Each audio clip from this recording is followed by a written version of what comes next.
Irmãos, nós estamos aqui para ler a palavra de Deus mais uma vez. Glória a Deus. Vamos ler 1 Coríntios do capítulo 1 ao capítulo 4. Amém.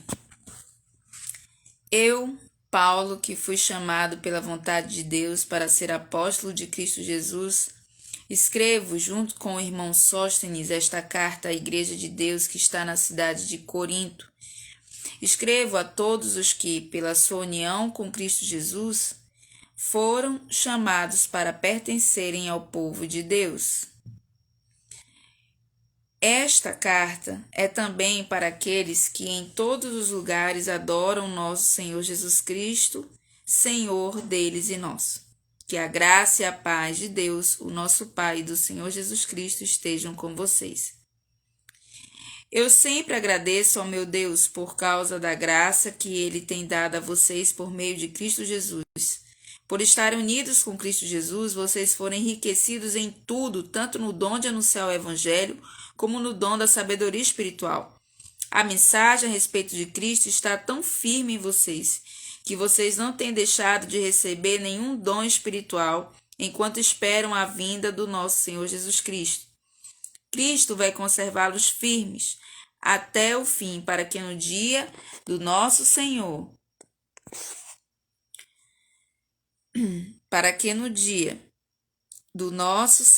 Jesus Cristo vocês não tenham culpa de nada. Deus é fiel e chamou vocês para que vivam em união com o seu Filho Jesus Cristo, nosso Senhor. Versículo 10. Irmãos, peço pela autoridade do nosso Senhor Jesus Cristo que vocês estejam de acordo no que dizem e que não haja divisões entre vocês. Sejam completamente unidos num só pensamento e numa só intenção. Pois, meus irmãos, algumas pessoas da família de Cloé me contaram que há brigas entre vocês. O que eu quero dizer é isto: cada um de vocês diz uma coisa diferente. Um diz, eu sou de Paulo, outro, eu sou de Apolo, outro, eu sou de Pedro, e ainda outro, eu sou de Cristo. Por acaso Cristo foi dividido em várias partes? Será que Paulo morreu crucificado em favor de vocês? Ou será que vocês foram batizados em nome de Paulo? Graças a Deus que eu não batizei nenhum de vocês, a não ser Crispo e Gaio. Assim ninguém pode dizer que vocês foram batizados em meu nome. Ah, sim, batizei também Estéfanas e a família dele. Mas não lembro de ter batizado mais ninguém. Pois Cristo não me enviou para batizar, mas para anunciar o Evangelho e anunciá-lo sem usar a linguagem da sabedoria humana, para não tirar o poder da morte de Cristo na cruz. De fato, a mensagem da morte de Cristo na cruz é loucura para os que estão se perdendo, mas para nós que estamos sendo salvos é o poder de Deus. Pois as Escrituras Sagradas dizem: destruirei a sabedoria dos sábios e acabarei com o conhecimento dos instruídos. Então, o que poderão dizer os sábios e os instruídos? O que vão dizer os grandes oradores deste mundo?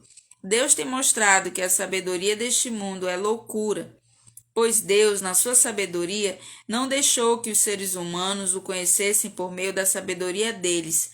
Pelo contrário, resolveu salvar aqueles que creem e fez isso por meio da mensagem que anunciamos, a qual é chamada de louca. Os judeus pedem milagres como prova e os não-judeus procuram a sabedoria. Mas nós anunciamos o Cristo crucificado, uma mensagem que para os judeus é ofensa e para os não-judeus é loucura. Mas para aqueles que Deus tem chamado, tanto judeus como não-judeus, Cristo é o poder de Deus e a sabedoria de Deus. Pois aquilo que parece ser a loucura de Deus é mais sábio do que a sabedoria humana, e aquilo que parece ser a fraqueza de Deus é mais forte do que a força humana. Agora, meus irmãos, lembrem do que vocês eram quando Deus os chamou.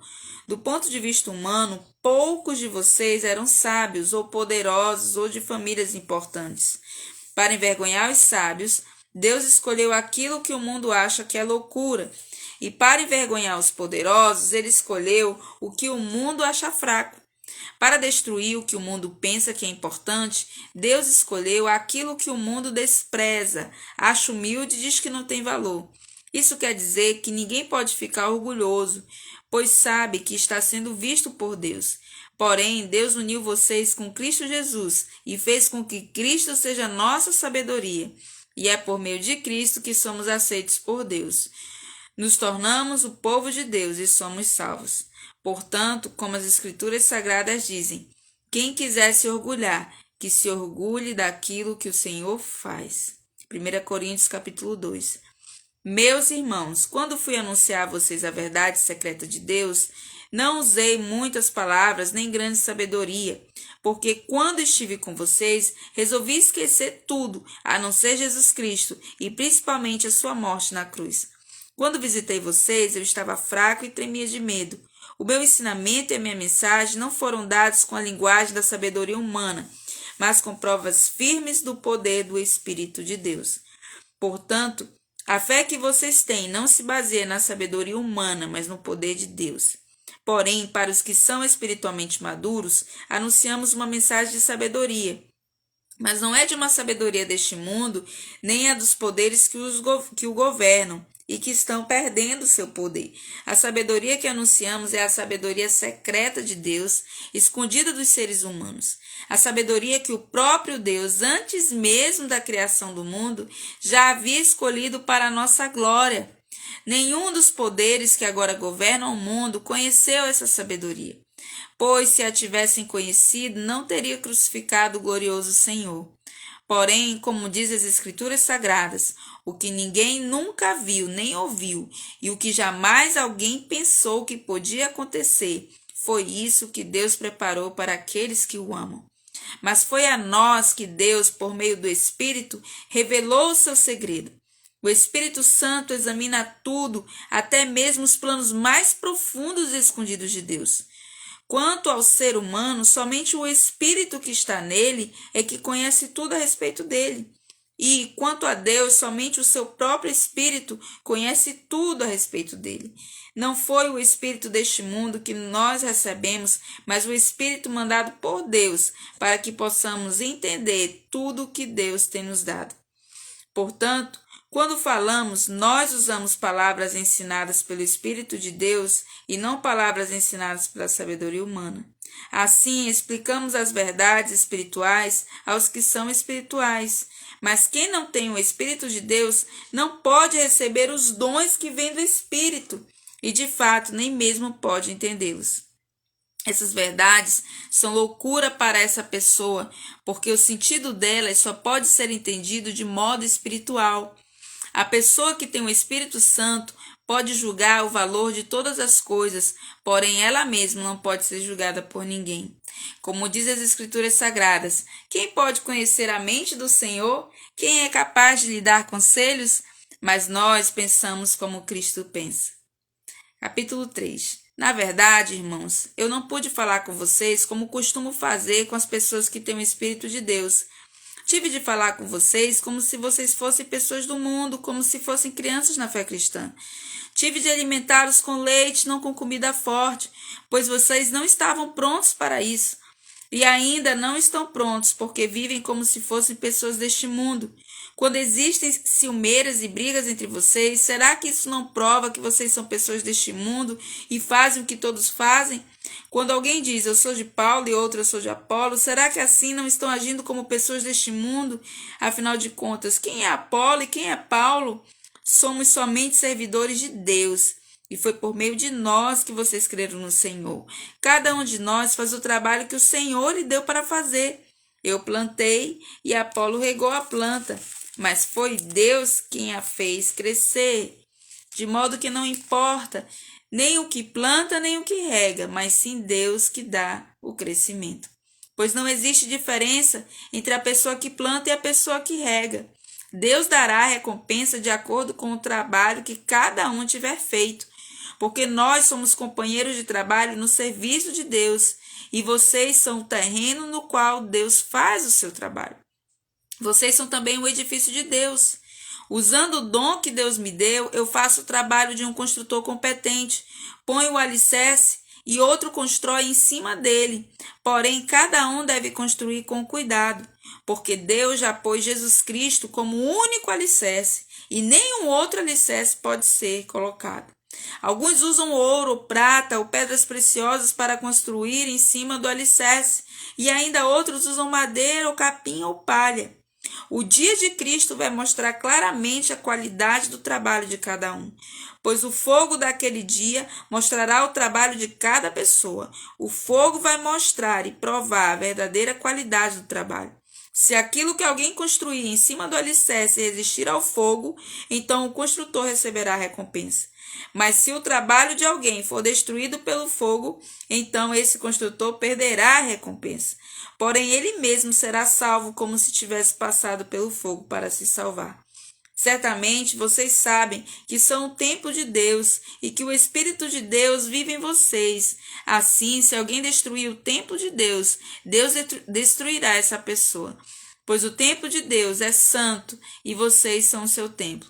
Que ninguém engane a si mesmo. Se algum de vocês pensa que é sábio conforme a sabedoria humana, então precisa se tornar louco para ser de fato sábio. Pois aquilo que este mundo acha que é sabedoria de Deus, acha que é loucura. Como diz as Escrituras Sagradas, Deus pega os sábios nas suas espertezas e também o Senhor sabe que os pensamentos dos sábios não valem nada. Ninguém deve se orgulhar daquilo que as pessoas podem fazer, pois tudo é de vocês. Isto é, Paulo, Apolo, Pedro, este mundo, a vida e a morte, o presente e o futuro, tudo isso pertence a vocês, e vocês pertencem a Cristo, e Cristo pertence a Deus. 1 Coríntios 4. Vocês nos devem tratar como servidores de Cristo que forem encarregados de administrar a realização dos planos secretos de Deus. O que se exige de quem tem essa responsabilidade é que seja fiel ao Senhor. Mas para mim não tem a menor importância ser julgado por vocês ou por um tribunal humano. Eu não julgo nem a mim mesmo. A minha consciência está limpa, mas isso não prova que sou de fato inocente. Quem me julga é o Senhor. Portanto, não julguem ninguém antes da hora. Esperem o julgamento final quando o Senhor vier. Ele trará para a luz os segredos escondidos no escuro e mostrará as intenções que estão no coração das pessoas. Então, cada um receberá de Deus os elogios que merece. Meus irmãos, é para instruir vocês que eu tenho aplicado essas lições a mim mesmo e a Apolo. Usei nós dois como um exemplo para que vocês aprendam o que quer dizer o ditado: obedeça ao que está escrito. Ninguém deve se orgulhar de uma pessoa e desprezar outra. Quem é que fez você superior aos outros? Por acaso não foi Deus que lhe deu tudo o que você tem? Então por que é que você fica todo orgulhoso, como se o que você tem não fosse dado por Deus? Pelo que parece, vocês já têm tudo o que precisam. Já são ricos, vocês já se tornaram reis e nós não. Que bom se vocês fossem reis de verdade, para que nós pudéssemos reinar juntos com vocês. Porque me parece que Deus pôs a nós, os apóstolos, no último lugar. Somos como as pessoas condenadas a morrer em público, como espetáculo para o mundo inteiro, tanto para os anjos como para os seres humanos. Por causa de Cristo, nós somos loucos, mas vocês são sábios, por estarem unidos com Ele. Nós somos fracos e vocês são fortes. Vocês são respeitados e nós somos desprezados. Até agora temos passado fome e sede. Temos nos vestido com trapos. Temos recebido bofetadas e não temos lugar certo para morar. Temos nos cansado de trabalhar para nos sustentar. Quando somos amaldiçoados, nós abençoamos. Quando somos perseguidos, aguentamos com paciência. Quando somos insultados, respondemos com palavras delicadas. Somos considerados como lixo e até agora somos tratados como a imundície deste mundo. Não estou escrevendo essas coisas para envergonhar vocês, mas para ensiná-los como se vocês fossem meus próprios filhos queridos. Mesmo que vocês tivessem milhares de mestres na fé cristã, não poderia ter mais de um pai. Pois quando levei a vocês o Evangelho, eu me tornei o pai de vocês na vida que vivem em união com Cristo Jesus. Portanto, eu peço que sigam o meu exemplo. Por isso estou enviando para vocês Timóteo, que é meu querido e fiel filho no Senhor. Ele vai ajudá-los a lembrarem dos caminhos que sigo na nova vida que tenho em união com Cristo Jesus. Caminhos esses que ensino em todas as igrejas. Alguns de vocês ficaram orgulhosos e certos de que eu não iria visitá-los. Porém, se o Senhor quiser, eu vou visitá-los logo. Então vou saber o que esses orgulhosos são capazes de fazer e não somente o que eles são capazes de dizer, pois o reino de Deus não é coisa de palavras, mas de poder. O que é que vocês preferem? Que eu vá até vocês com um chicote ou com o coração cheio de amor e bondade? Aleluia, glória a Deus. Vamos orar. Senhor, nós te agradecemos por iniciarmos essa leitura. Abençoa cada irmão que está nesse propósito e que nós não desistamos jamais, em nome de Jesus. Amém. Amém. O Senhor te abençoe em nome de Jesus.